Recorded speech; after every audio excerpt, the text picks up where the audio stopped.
Tabi lang mga kapuso, sensitibo ang musunod nga balita.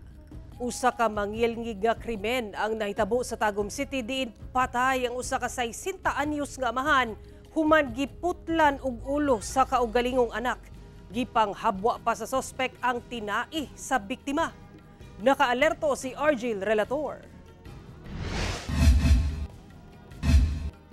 Wala na'y ulo ug nahabwa na ang tinai dihang naabdan sa mga otoridad ang 60 anyos nga amahan sulod sa ilang gipuy-an sa Purok 1A Gapas, Barangay Madaom sa Tagum City, Davao del Norte, alas 6 Domingo sa buntag.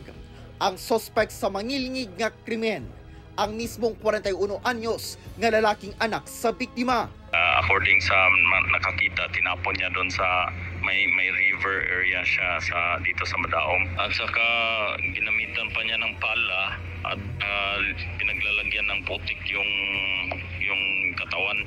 Na-recover sa mga otoridad ang kasing-kasing sa biktima nga nakasabit na sa punuan sa mangrove ug ang mga tinaini-ini kay ana-ana sa lutuan.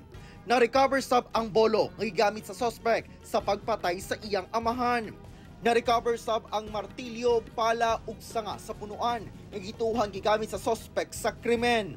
Sa investigasyon, base sa saysay sa mga silingan, nakasab-an matud pa sa biktima ang anak nga suspect tungod kay wala na matud pa kini nagauli sa ilang balay. Giapas pa samahan sa ilang silingan ang suspect, una nahitabo ang mangilngig nga krimen. Accordingly, meron siyang mental disorder, no?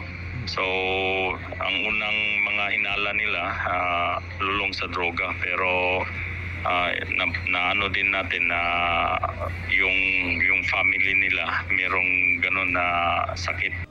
Gilayong naaresto ang suspect nga naabdan pa sa crime scene. Ana-ana siya sa kustodiya sa Tagum City Police. Anong nabuhat to nimo? Wala ka kabalo. Wala ka kabalo. Kasong parricide ang ipasaka batok sa suspect. Ako si Argil Relator. 1 Mindanao.